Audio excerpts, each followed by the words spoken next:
Bonjour Bonjour à tous et bienvenue dans la vidéo tutoriel de Michel, et Marina, dans laquelle on va vous expliquer ce qu'est la francophonie. en collaboration avec l'Alliance française de Valladolid. En effet, le mois de mars est toujours l'occasion de se pencher sur ce vaste thème car nous célébrons la journée internationale de la francophonie. Mais est-ce que tout le monde sait quelle est la date exacte de cet événement? Pour cela, nous avons demandé à des Français de répondre à la question suivante. Que se passe-t-il le 20 mars? Oui, c'est le jour de la francophonie. Non, pas du tout. Non. Mais au fond, qu'est-ce que la francophonie? Interrogeons de nouveau nos petits Français. Il me semble que c'est une assemblée de francophones qui utilisent cette langue. Ce sont des personnes qui parlent français à l'étranger. Et oui, la francophonie est l'ensemble des pays où l'on parle français, notamment dans les 29 pays où la langue française est officielle. Mais attention Michel, il ne faut pas confondre francophonie et francophonie. Comment ça? Oui, il faut bien distinguer francophonie avec F minuscule, comme nous venons de l'expliquer, et francophonie avec F majuscule, que tu vas nous expliquer maintenant. En effet, quand on parle de francophonie avec F majuscule, on parle de l'Organisation internationale de la francophonie, qu'on appelle aussi l'OIF. Cette organisation rassemble beaucoup plus de membres que la francophonie avec F minuscule, car elle contient 54 membres permanents pour un total de 88 si on compte les membres associés. Cette organisation n'a pas été une initiative française, mais une initiative de Léopold Sédar Senghor, écrivain et ancien président du Sénégal, pour rassembler un maximum de population autour de la langue et des valeurs que représente la langue française. C'est pour cette raison que le 20 mars 1970 a eu lieu à Niamey au Niger le premier sommet de la francophonie et la création de l'organisation qui n'a cessé de croître au fil du XXe siècle. En effet, maintenant, vous pouvez voir les 50 pays membres permanents de l'organisation, puis les 7 États et gouvernements membres associés,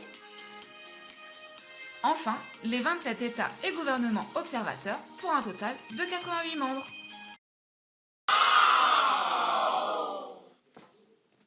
L'OIF possède un rôle bien défini et a établi une série de missions qui représentent la base de son activité.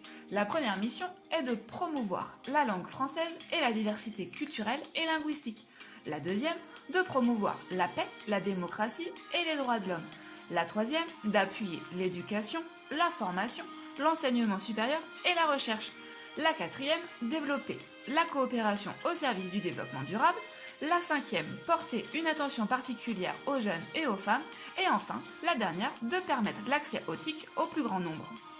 En plus de ces missions, l'OIF est également propriétaire et gestionnaire de certains organismes, notamment l'Agence universitaire de la francophonie, qui regroupe 909 universités dans 113 pays, de la célèbre chaîne TV5 Monde, de l'Association internationale des maires francophones, une association composée de 294 villes réparties dans le monde entier, de l'université francophone Léopold Sédar Senghor Alexandrie en Égypte, et n'oublions pas également de préciser que la présidence actuelle de l'OIF est la rwandaise Louise Mushikiwabo. Maintenant, vous savez tout sur la francophonie, ou on peut dire sur les deux francophonies. Petite anecdote concernant la langue française. Est-ce que vous savez ce que représente ce tableau?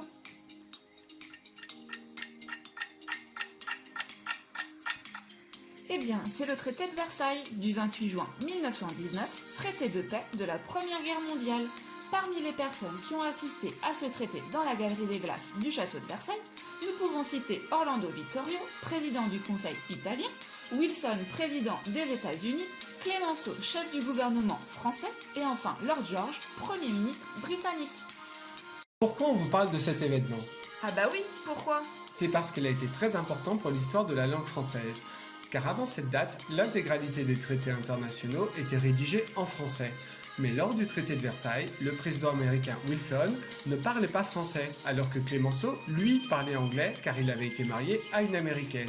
C'est pour cette raison que le traité a été rédigé dans les deux langues, en français et en anglais, marquant ainsi l'entrée de l'anglais dans la diplomatie internationale et la fin de l'homogénéité du français. Maintenant que vous êtes incollables sur la francophonie, nous vous proposons un petit jeu concours. Pour cela, vous allez devoir créer le slogan de la francophonie. Nous vous mettons quelques exemples très célèbres en France. Par exemple, le slogan de McDonald's, de Renault et des gâteaux apéritifs Curly. Maintenant, c'est à vous de jouer. Bonne chance! Nous vous remercions d'avoir regardé notre vidéo et nous vous incitons à suivre nos publications sur le canal YouTube de l'Alliance française de Valladolid. Merci beaucoup, à bientôt! Au revoir!